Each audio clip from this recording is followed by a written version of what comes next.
Good morning. Thank you so much for coming out today on this rainy day. And I wanted to say thank you for attending, and also thank you for your wonderful daughters that you let me teach several times a week. And it might sound cheesy, but it is very truthful that the best part of my workday is interacting with your daughters in the classroom, working with them, and interacting with them in office hours. They are hilarious, brilliant, and they give me a lot of hope for the future, which is a good thing, because some of this talk for a Saturday morning might be a little bit heavy, but hopefully we'll end on an upbeat note.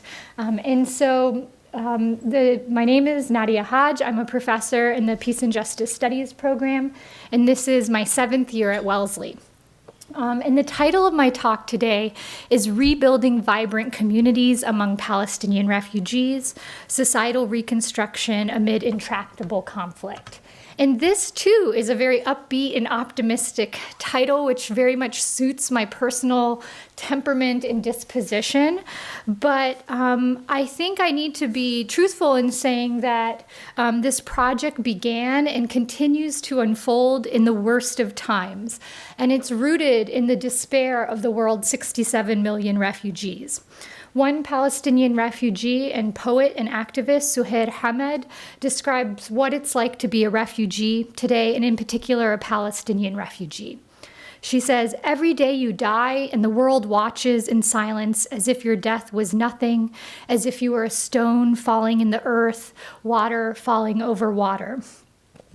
And and over the last few years, in interviews that I've conducted in Nahr al-Bared refugee camp, a Palestinian refugee camp located in northern Lebanon that's been in existence since 1951, the recurrent theme I've heard in the last few years that I've been doing interviews there was this phrase in Arabic, "Min aish bidun amal," that we live without hope, that they live without hope of things getting better, that they feel that the world has abandoned them, that there is no humanity and dignity extended to them, and that increasingly there's a lack of access to even the most basic of services, clean water, food, the right to bury your dead. And that there are these forces much powerful than themselves, kind of unraveling long-held community networks and kind of depriving them of their humanity. And, you know, this article was sent to me just recently. You can see it was just published by Dr. Sarah Roy, who's the Center for Middle East Studies director at Harvard. And she sent me this. I'm about to give this similar lecture on Thursday. And she sent me this and she said, well, this is going to be a pretty depressing start to a talk to kind of emphasize how little hope there is. But I think it's important to, you know, it's not covered very much in the American press, to discuss that there are kind of 500,000 people living in Lebanon, Palestinian refugees that have lived there since 1948, that continue kind of to feel this despair, but that there's been an uptick, kind of an increase in these feelings, and that it's not a coincidence that they coincide with this rise of ethno-nationalist populist rhetoric, kind of embodied by leaders like Donald Trump, but not exclusive to him. Worldwide, you could see it in people like the Prime Minister of Hungary, Viktor Orban, who recently gave a speech called that's been termed the River of Blood speech, which is a kind of play on a speech that was given in 1968 by Enoch Powell in England, in which he basically, you know, foretold the end of Western civilization because of the presence of migrants from Africa and the Middle East. It ended his career. It was a form of political suicide in 1968. But today, you hear these kinds of speeches popularly being cheered around the world, and these leaders are being elected. It's become mainstream that refugees in particular are being painted as a threat to the safety, stability, and purity. And that word purity is you know, purposefully used of home countries, that it kind of taints their whiteness and their Westernness, and in some ways their superiority. And that I want to also emphasize that this kind of rhetoric is not exclusive to Western leaders. You also find it with respect to Palestinians among Arab states in the Middle East that have also used similar rhetoric in denying Palestinian refugees the ability to integrate into their societies. In Lebanon, what you see is the refusal of tawtin, which is a word of kind of integration, both socially and economically, and of course politically. But Palestinians in Lebanon don't have the right to own property outside of refugee camps. They're barred from many professions, and they, have the jobs that they do have tend to be in the informal economy outside the camps that can lead to very abusive situations, even though they've continued to live in this space for more than 70 years. In addition to kind of these policies that make it difficult for Palestinians to survive there, you also are seeing that this ethno-nationalist rhetoric is leading to kind of global policies that deny refugees the ability to have sanctuary. And Donald Trump in the last few months has indicated that we're already at a historic low of only admitting 45,000 refugees, that his intention is to reduce that number by half to just 25,000, which would be the lowest we've ever had in our country. And another, I would say, cruel and inhumane blow to Palestinian refugees, the U.S. announced at the end of August, and this was hardly a blip in the news cycle, that the U.S. will end all funding for the United Nations Relief Works Agency, or UNRWA, which is the only international aid agency that provides Palestinian refugees with basic services like education, health, and kind of welfare. Palestinian refugees are not covered by the UNHCR, or the United Nations High Commission on Refugees, because their refugee situation predates the creation of the UNHCR. So by removing funding for UNRWA, which is the way Arabs say UNRWA, so I'll say UNRWA. By removing funding for UNRWA, you've in effect created what's called a protection gap. Humanitarian aid scholars kind of refer to protection gaps as this void that exists between what international law promises to refugees in terms of kind of basic dignities and services, and the international aid and services that host states are supposed to be providing to refugees. There's this increasing gap now where no one is providing for Palestinian refugees, and most refugees around the world are therefore left to their own devices to find safety and to access basic services to simply survive. And so I'm painting a rather hopeless picture, which is juxtaposed to this very positive, upbeat title that I started with. And as a scholar confronting these interviews where people are saying we live without hope, I was searching for hope, and I found hope in the oddest of places for a political scientist, which was in literary fiction. And so in 2017, I was entranced, much like the rest of the world, by Mohsen Hamed's New York Times bestseller.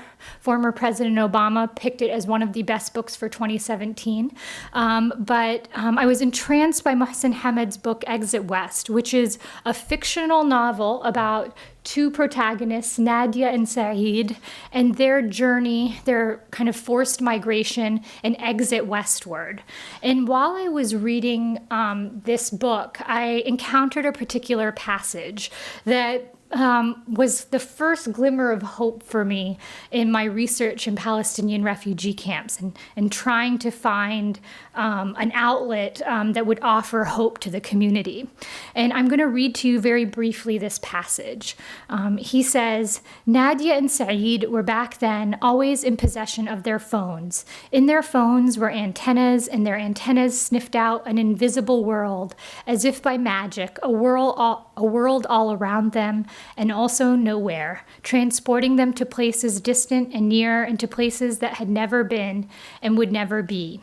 And it seemed to me that Mohsen was indicating that the internet might be, for some, for refugees in particular, a magic portal that could help them transcend the violence, the dislocation, the conflict that surrounded them, and let them maybe, just maybe, connect to their community that had that had existed prior to the crisis that kind of led to the refugee situation.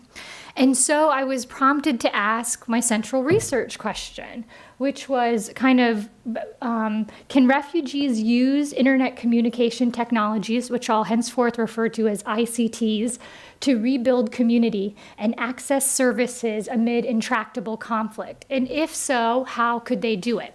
And for us in this room, I feel like there might be a lot of technology pessimists, because the literature, the existing scholarship, isn't particularly hopeful about the ability of the internet to do anything good. On the one hand, they're what we might call technology pessimists, and technology pessimists believe that, contrary to what Mohsen Hamid said in Exit West, that the internet actually doesn't help create networks of engagement and communication. In fact, it encourages individuals to turn inward, to not see their deep embeddedness in society and in the world around them.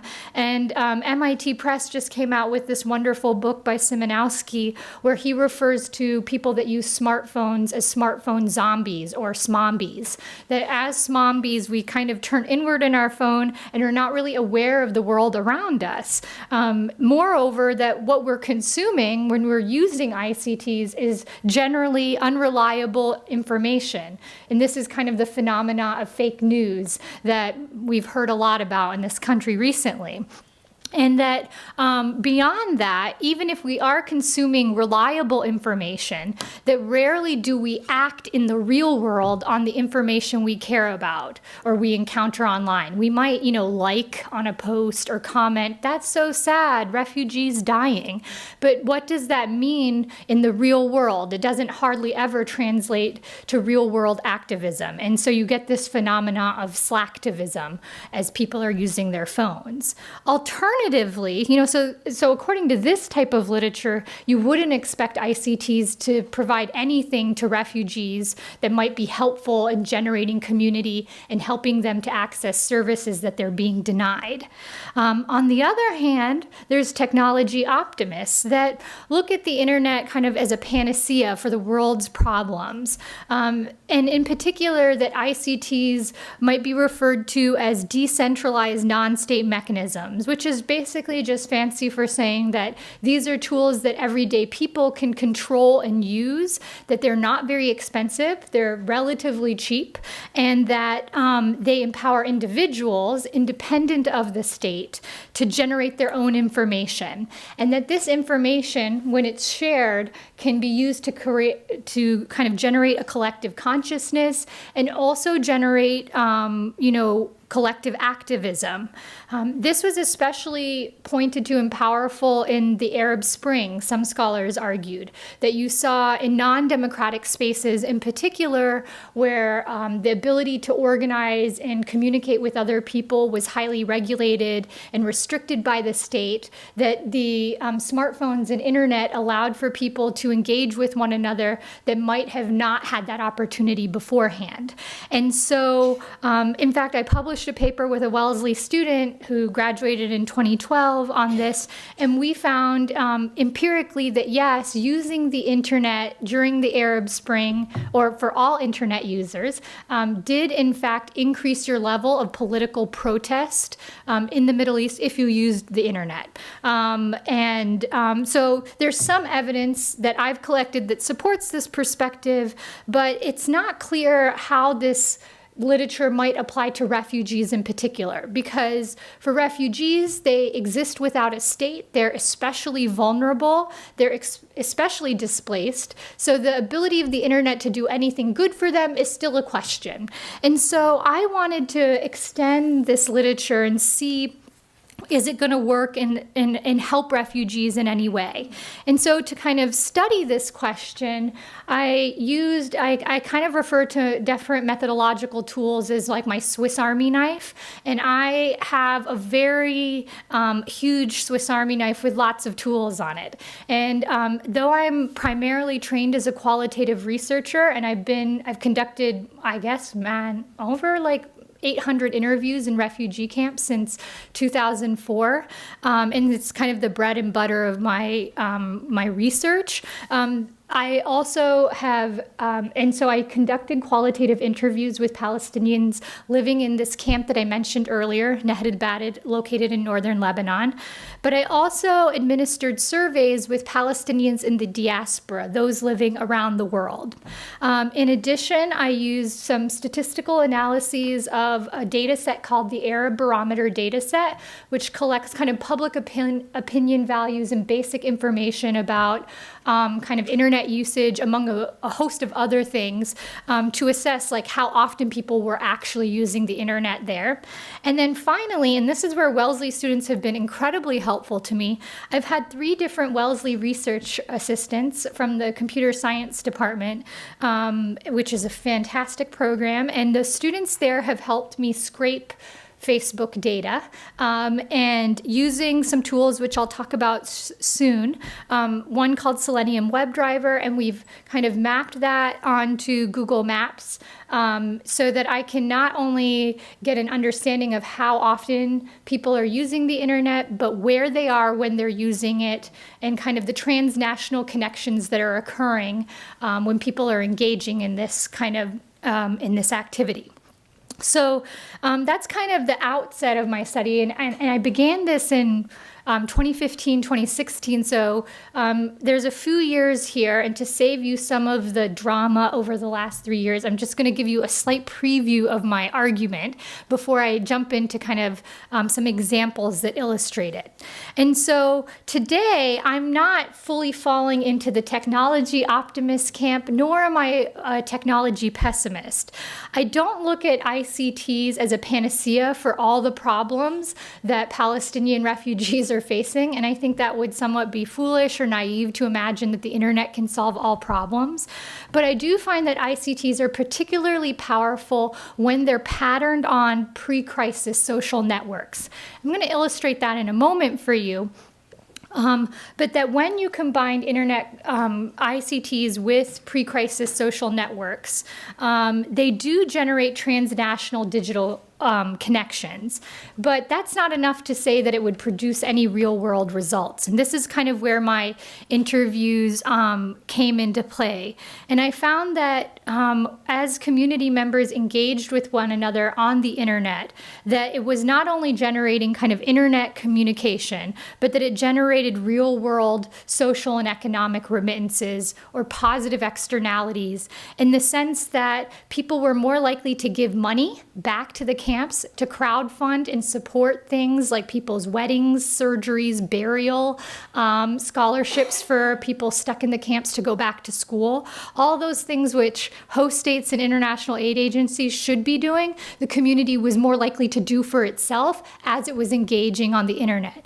And not only that it also generated what Peggy Levitt, an amazing scholar here in sociology, she came up with this idea of social remittances, but that I found that it generated increasing bonds of loyalty and fellow feelings. That even if people had not lived in a refugee camp for 20 years, the more they engaged with one another online, not only were they going to be more likely to give money back to the camps, but they were more likely to feel bonded in connection to those people still living there and stuck there. And that this could hold the seed for a thriving refugee community, even in the despair that we're seeing in the world today. So to kind of make this point to you, I have to establish to you that there are, in fact, pre-crisis social networks. And you're thinking to yourself, what's a pre-crisis social network? Well, before the war, or before what Palestinians refer to as the Nakba, or the catastrophe of 1948, when they became refugees, Palestinians normally associated with not only their family, which is referred to as the Ahl, A-H-L, their family, but they also kind of organized in social units as their village or their hamulli. So every Palestinian, even, and as a Palestinian American, I can even tell you my Ahl in hamulli from 1948, even though I have never physically been to that land in Palestine that existed prior to 1948. And it might be natural for you to imagine that when you become a refugee, that this moment of trauma, when you are fleeing for your life, that your basic bonds, your ahl and your hamuli, would be dissolved. But that's not true. In fact, almost all refugee communities, even Syrian ones today, and when you consider migration patterns, even among kind of undocumented border crossers into the US, communities follow kind of in a chain migration pattern. You follow well-worn paths that someone before you, usually referred to as a scout from your community, has used to leave the violence. And wherever they end up, you're likely to lump together with those people that you knew prior to the conflict. And so this is a map of Nahr al-Bared camp, and I realize that the writing is very small, but these kind of dark images are showing to you different pre-1948 villages that continue to live next to one another, even in the refugee camp today. All of these villages were located next to each other in Palestine prior to 1948. And here they all are, kind of patterned once again in the refugee camp landscape. And so these pre-1948 villages are still, at least socially speaking, alive today. Now, they're alive today, but we know that there's been a lot of kind of trauma and violence that's continued to be inflicted upon them since 1948. And in fact, Nahr al-Bared endured in 2007 a violent conflict from an outside political group that unfortunately resulted in the destruction of the camp. So in 2007, Nahr al-Bared, this camp map that I'm showing you, was completely destroyed. But yet still, the pre-1948 villages continue to exist. This is the map, another map of the camp, and these are different sectors, and you can't really see it. I'm going to zoom in a second. But when the camp was rebuilt, the kind of social networks prior to 1948 were left intact, and you can see here every one of these plots is a home in the refugee camp. And when the camp was destroyed and then rebuilt, every family had to sign off that this was my house, and next door your neighbors had to validate that in fact, yes, you did live here and you were my neighbor. What this is fascinating to show is that these pre-1948 villages are still, socially speaking, alive even after another war has happened and displaced them again, and now it's been rebuilt. But just because there are these pre-crisis social networks, it doesn't mean that they're going to be a thriving refugee community. There's still all these horrible forces kind of pushing the camp apart. And this is what's so intriguing to me when I search to see, so are people using the internet? Well, yes, people are using the internet, but are they using it to really connect with people that have left the camp since the 40s, 50s, 60s, 70s, and onwards? And what was astounding to me was that every pre-1948 Palestinian village has its own Facebook page. How fascinating. Okay, and so this is one of their Facebook pages. It would be like some American families have family reunion pages, or like your high school reunion group. It's the same idea that every pre-1948 village maintains an online presence through a Facebook group. There's a website called PalestineRemembered.net that has a free kind of Excel file, so you can go and check it out, that documents all the pre-1948 villages that still exist. And what I want to point out to you is that these have nothing to do with any of the Palestinian political parties that you hear about in the news. Hamas is nowhere in this. Neither is the PLO or Fatah, right? These are, at the basic social level, family and village-run pages, divorced from kind of the elite host state politics, divorced from the elite Palestinian politics that gets all the coverage in the US. This is how Palestinians are actually communicating to one another, not through any kind of political party. Everyday refugees are communicating in these web pages. So the Ahl and the Hamula, they're not only alive in the camps, but they're also alive online.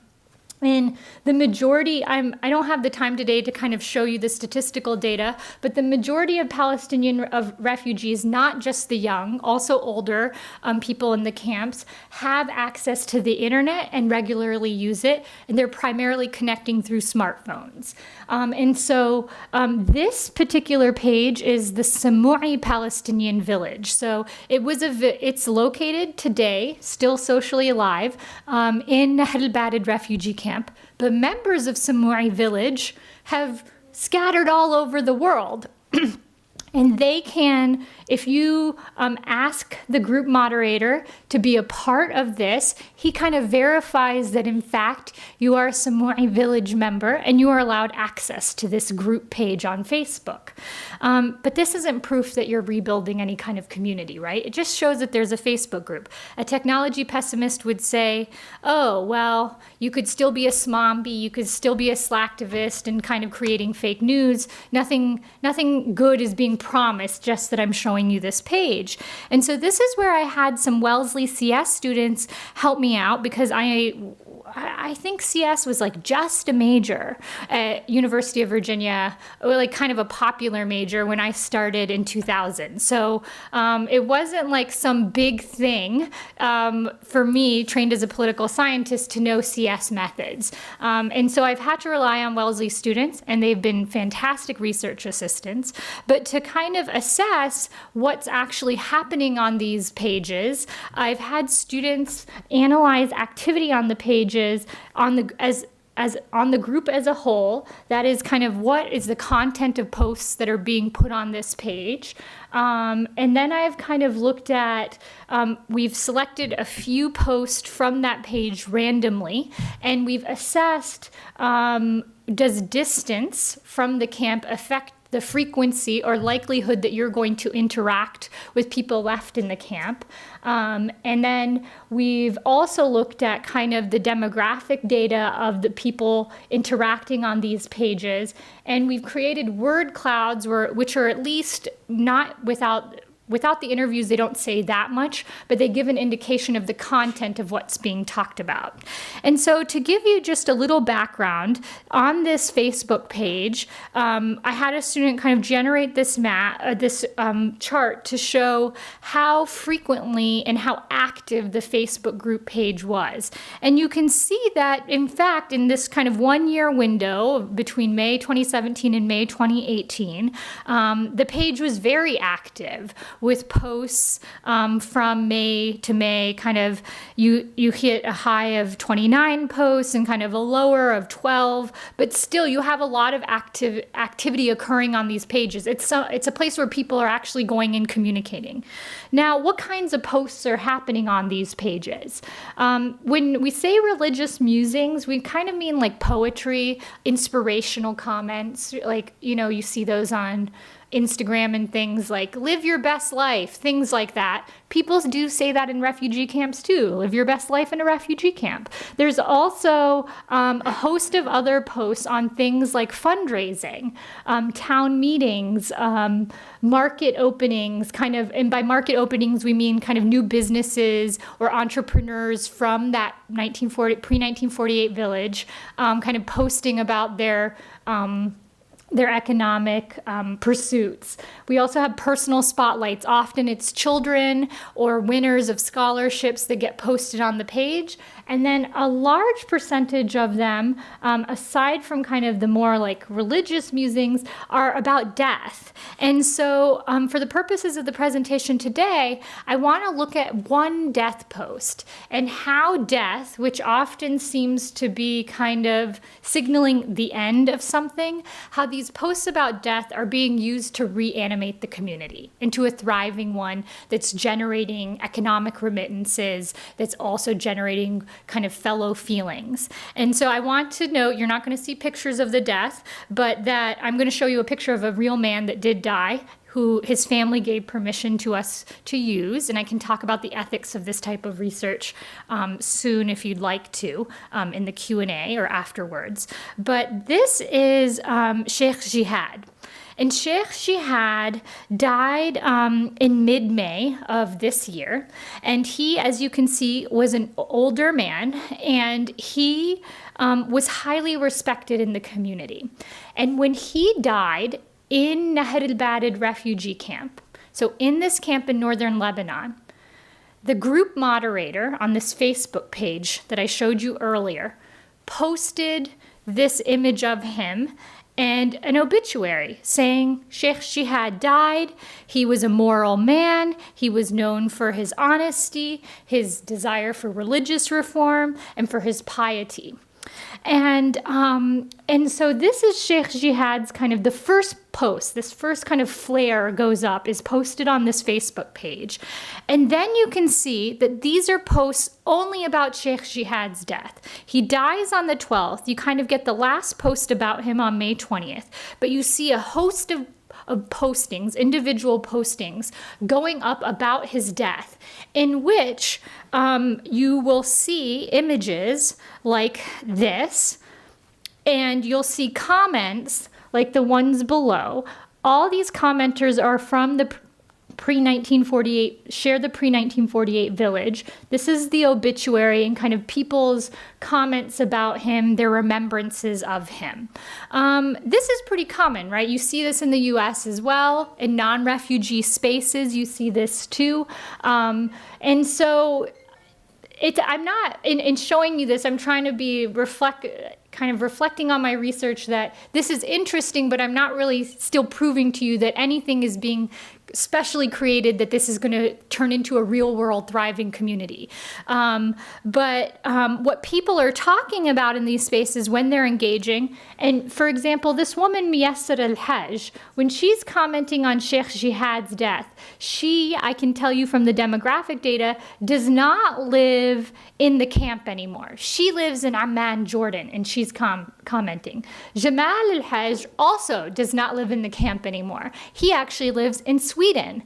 And so you're starting to at least get the idea that it's not only a page used for people still living in the camp. People from all around the world are communicating with one another, and some in much better economic positions than those still left in the camps, right? And when they're talking, they talk about things like this: God, Allah, the Arabic word for God, community, family. I want to note to you that contrary to popular perception, nowhere in this does anyone say anything about Hamas, Fatah, Israel, the PLO, or kind of death to America, okay? These are pages where people are bonding with their community members just like you and me, right? Just in the way that you and I communicate. I assume that you're not like death to America by yourself, but that that's the way that the most of us are communicating with people we love and care about. This is what's happening on these pages. Nothing nefarious, right? You're starting to see posts like this. And so this is when one of my students, Ann Schwartz and Rachel Kiskin, they, as CS majors, started to plot, based on the commenters on this one post, where were people around the world coming from? And you can see the red means it's highly concentrated, where a lot of people were, and the green, there were still people, but not as many.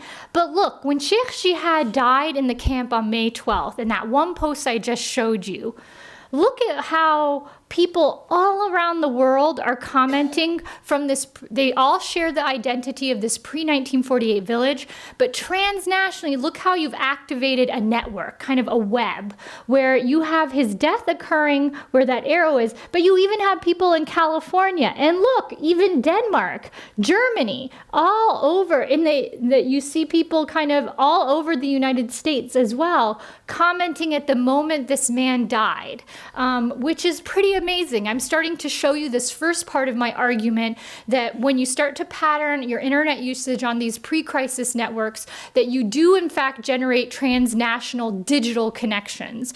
But how does that translate into kind of these social and economic remittances that I mentioned? And this is where my interview data was particularly helpful, because I asked people questions like, so when you use the internet and find out information about someone dying, for example, what does it make you feel? deal? Do you act on it? Do you do anything? Or is it just like, oh, now I know that? Like, how does it translate into any real world action, if any? And this was the fascinating part. Like, as a political economist, we know it's very hard to track economic remittances. That is the kind of flow of finances among individuals transnationally. It's very difficult to capture and measure dollar amounts because it's often happening like through Western Union or through like someone carrying money in their suitcase to give to someone else. It's very hard to kind of track this. But through my interviews, when Sheikh Jihad died, because he was a respected member of the community, people lamented how difficult it was, especially since the camp had been destroyed and rebuilt, that there wasn't a common washroom where one could wash a body after death. And in Islam, burial is very simple. There's no casket. All Muslims, whether you are the most wealthy or the poorest, when you die, your body is washed. You are preferably shrouded in a white linen, non-decorative kind of shroud, and then you are buried within 24 hours of your death, as soon as possible, hopefully before sunset on the day you died, if possible.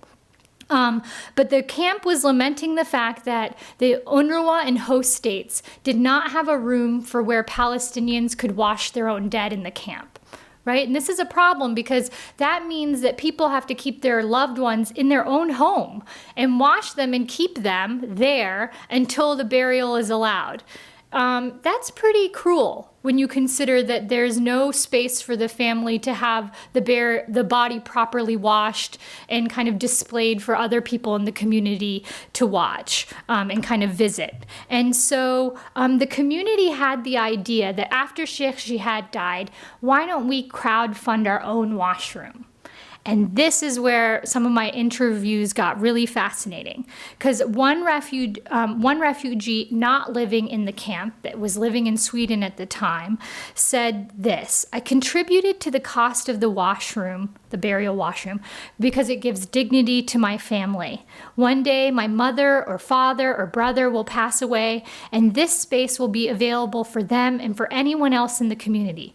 We cannot turn our backs on our people, especially when it comes to offering them a proper burial. We must honor our family and village still left in the camp. This is the moral thing to do. Another says this: my cousin, just my same age, suffered a miscarriage and a stillbirth. Had she lived in the West with better access to medical care like me, maybe her children would have lived. Both times I felt the family and village must embrace her and pay for the burial and for her welfare afterwards, even if we are far away physically. We must care for ourselves because no one else will. Help us. I paid for the washroom in part to keep women like my cousin supported, but also I feel more deeply to be a Palestinian woman connected to my roots, even though I live far away in Boston. How profound that someone is saying, despite the distance, despite kind of the despair, that there's a decision and a realization and a consciousness that no one else is going to serve the community. And these are not like wealthy, famous people in the US or in Sweden, right? These are everyday people like you or me that are using their funds to send money back to give those services to the community. And it's all because, not only, but part of it is because through these internet posts on the pages, they're kind of being reawakened to the needs of their community, and that's translating to real world activism. And finally, regarding kind of the social remittances, a man that was watching the obituary and the posts of these Palestinians that die in the camps said the following: I could not be there in the refugee camp for my friend in death. I live in Texas and could not make it.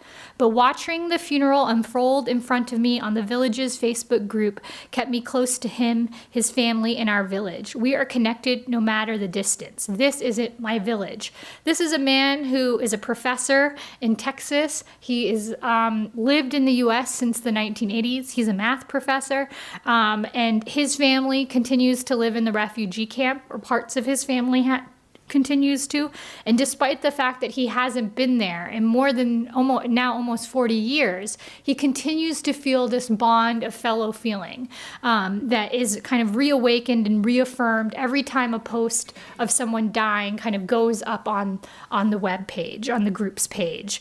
And so to conclude, I want to, be cautiously optimistic that I do feel that vibrant refugee communities can emerge and can kind of do for themselves and create vibrant ties with their diaspora and with others, but that they're not, ICTs are not magic portals for refugees, though they do work best when they're patterned on these pre-crisis networks.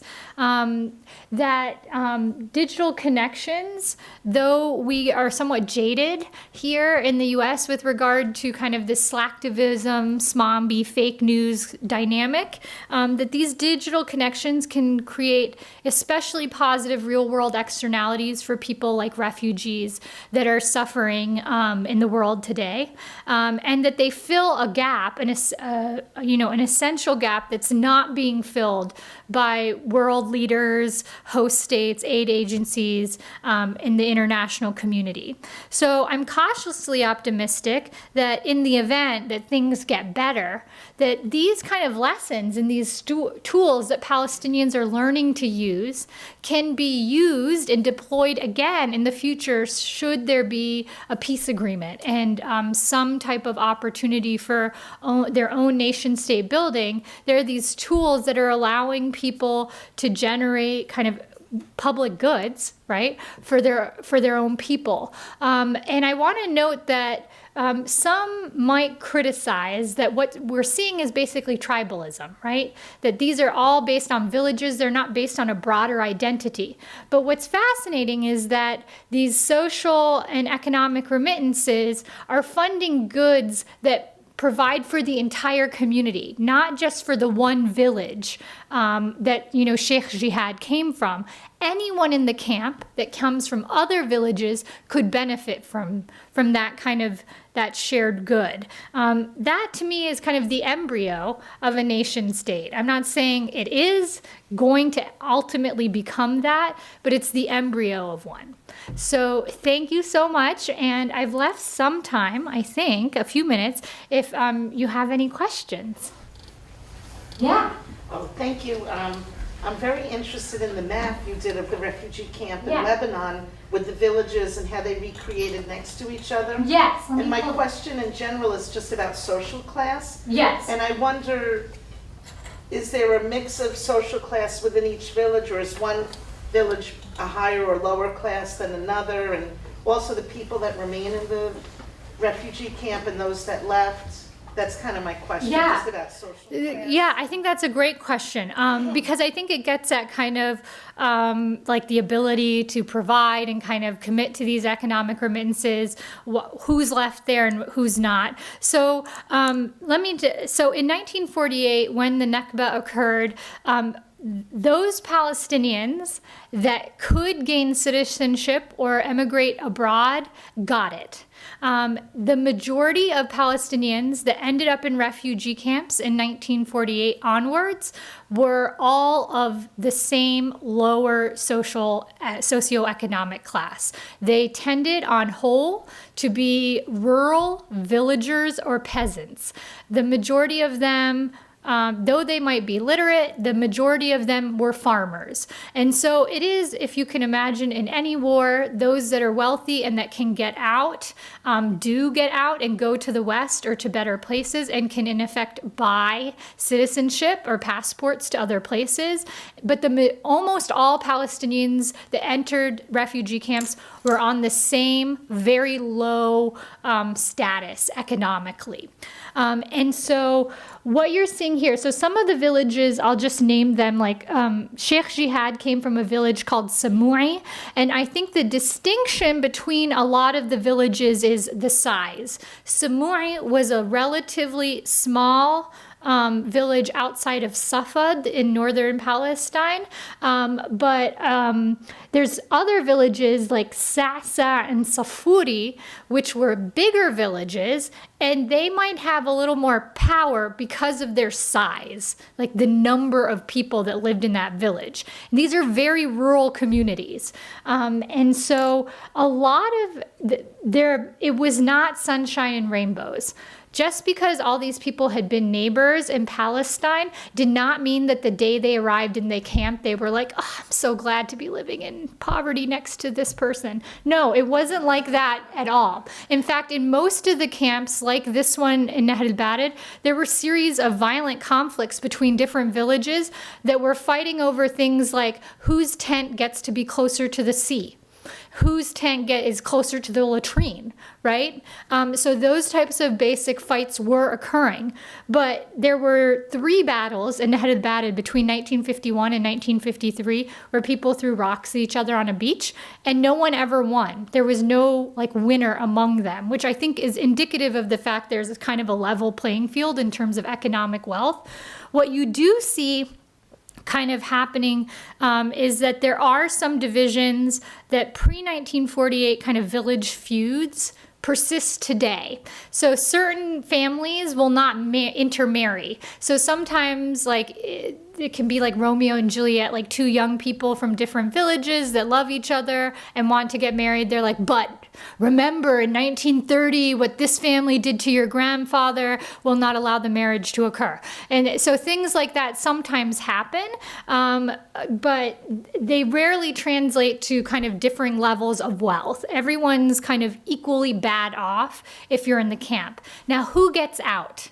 Very few people. So I will say that you saw greater migration out of the camps to what's referred to as third countries of residence. That is not their home, not the refugee camp, but then the third place that they've emigrated to, that occurred in higher numbers up until the 70s, when there was like the oil boom in the Middle East, more and more Palestinians were getting jobs in oil fields and other places in the Gulf. And there's a really amazing book by Ghassan Kanafani, who wrote a fictional story called Men in the Sun, that tells a fantastic tale of kind of how this kind of journey that Palestinian refugees were making to seek economic opportunity. Since that time, since the 70s, there have been huge barriers to people legally finding sanctuary or amnesty in countries outside of the refugee camps. It is virtually impossible for a Palestinian to gain citizenship anywhere in the world. And I want to say, like, these Palestinians that have lived in the camp since 1948, they have no passport. No passport. They cannot travel anywhere legally in the world. And so this increasing despair is turning into the same thing that you're seeing in terms of UBCs or undocumented border crossers in the US. The more and more regulations and border control that we offer, the more and more risky, arduous journeys Palestinians or UBCs are taking to try and find opportunity and safety for themselves. So you're seeing increasing deaths en route, like you've seen in kind of these Syrian boats or kind of migrant boats that have, that tank in the Mediterranean and stuff. These types of things are happening more and more. Unfortunately, in that article that I kind of showed you the link to earlier, like, where is the hope? One of the things in that article that's mentioned is kind of how, especially for the youth, this despair is quite profound, because for earlier generations, people felt like, oh, I might get a job in Kuwait, I might get a job in Saudi Arabia. That is not there anymore for them. And any opportunity to make it to like Canada or the West is gone. It's completely gone. Yeah. Other questions? Yeah. So in 1948, how many refugees were left? What numbers? Had to stayed in Palestine. That is contested. Truly, you will get vastly different numbers from Israel, from the United States, and from the PLO or Palestinian kind of organizations. Even the number of refugees in Lebanon is contested. Today, the Lebanese often don't want to report as many as there are. The U.S. wants to claim that Palestinians bloat their numbers, that there really aren't that many Palestinians, and Palestinians are argued to say that there's more of them than there really are. In Lebanon today, I trust the UNRWA numbers, and there are about 457,000. And then what you see left behind in Palestine is the issue that, you have the 48 war, but then in 67, with kind of the Gaza and the West Bank shrinking, you see an even higher number of people becoming refugees. I wish I could give you a number, but the number is quite high. And there's, like in Nadya alone, there's 25,000 people in this one camp. So between those three sources in 1948, what's the average? That I'll have to look up and get back to you. Would you have a sense? Is it a million, 10 million? Millions. Millions. More than 10? I don't think so. So somewhere around 5. Let me double check before. I don't want to like give you fake news, and then you'd be like, well, Professor Hajj said this, and I'll. I understand that. I mean, my introduction to the whole, I'm a Midwestern white guy, and my introduction like to my husband. I like those guys. Thanks, great. My introduction to this whole situation, it was in 8th grade through Exodus. Okay. We got Earth. And so, finding a genuine story, what actually happened has been really difficult. Yeah, so there's this really great book that I use in my class. So next semester I'll be teaching the Palestinian-Israeli peace prospects, and you have to know it was very hard to get that title approved. That I could even dare to suggest peace is contested even among faculty. But I'm always going to look on the sunny side. Because if not, you'd just fall in the corner and cry all the time. But regarding a great, I think, source, it was created actually at Brandeis.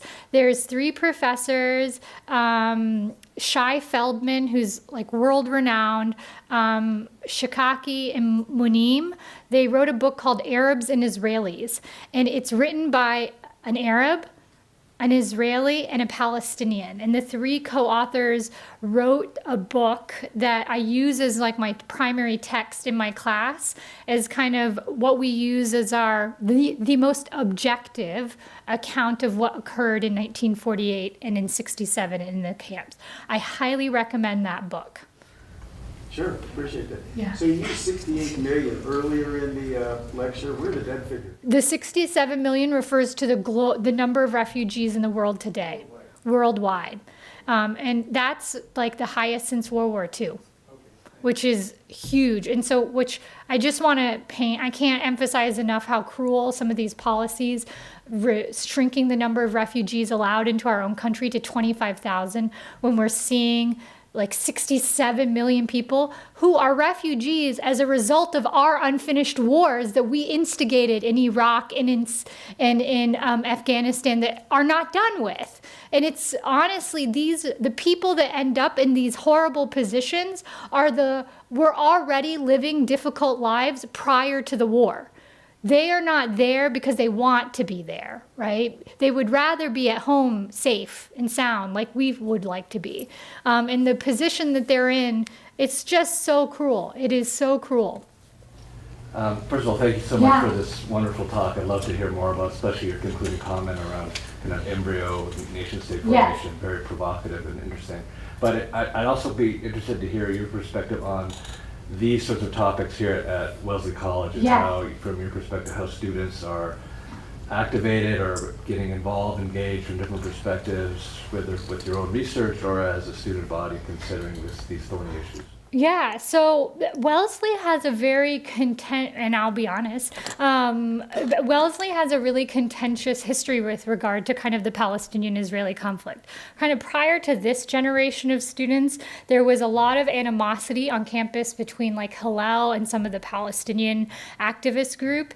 And the way that the college has tried to kind of breed conversation or kind of bridges between the community was that Victor Kasanjian, who's no longer here, but he used to be kind of the dean of spiritual life, started a lunch that met once a week where those two groups were invited and outside people were invited every week to have lunch together. So this was kind of one way in which that's happened. Since that time, I don't see the level of activism that I did. For example, I went to University of Virginia, I went to Emory in Atlanta, and I taught at University of Illinois for a while, like where I saw a kind of different type of contentious activism in terms of protest. I don't think there's the same level of protest culture on campus here.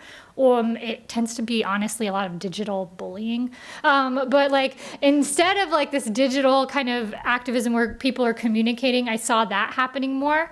In terms of faculty, I don't feel like have huge conversations about like Palestine or Israel. It's kind of something that people don't want to broach or talk about. I'm not entirely sure why. I remember when I got the job here, they were like, so just so you know, you're going to have to teach Palestinian Israeli conflict was the class then. And I said, okay. And they were like, just get ready. You're going to get hosed. Like students are going to like slam you on evaluations because you can never please everybody.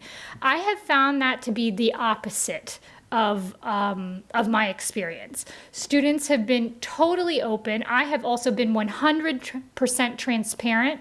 I never try to play politics. And I always say to students in all of my classroom, if you wish to see change in the world, don't insult, you never insult someone's mind to try and change their heart.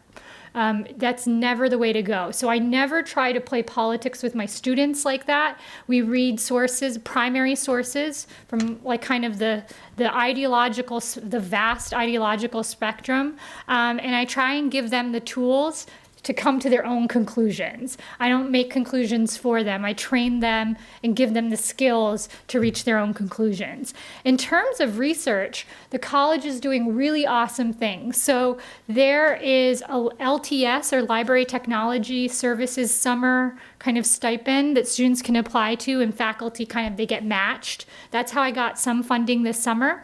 There's also the SSSRP, the Summer Social Science Research Program, which also matches social science researchers like myself or someone in economics, sometimes in history, things like that, with students, and they get training.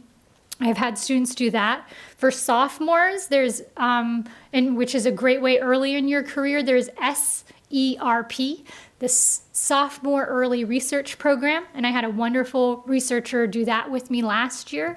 And it's a way, again, of them throughout the year, they get a small stipend, but they also kind of learn how to do research. It's a lot more work for the faculty because training someone to do research takes a lot of time, and sometimes you don't get much data out of it, but I think it's a fruitful learning experience. The college encourages faculty to co-author with students. And as someone, I'm up for tenure this year, when you submit your tenure packet, you get to put a special asterisk next to any article that's published or co-authored with a student. And it kind of gives you an extra boost because it shows not only that you take your students seriously, but kind of the research process with them. And so I think I've co-authored now 3 papers with students. It's huge. It's a huge effort. It sometimes takes 5 years to get something published. So they get to hang out with me a lot longer than they thought they would. They'll be off doing like their real world careers, making twice what I make. And I'm like, come back. We still have to finish this paper. I know you're not getting paid for it, but it's important to finish. And so that's another way. And faculty do, I feel like, co-author with students. It does take a lot of commitment on both sides, but it happens.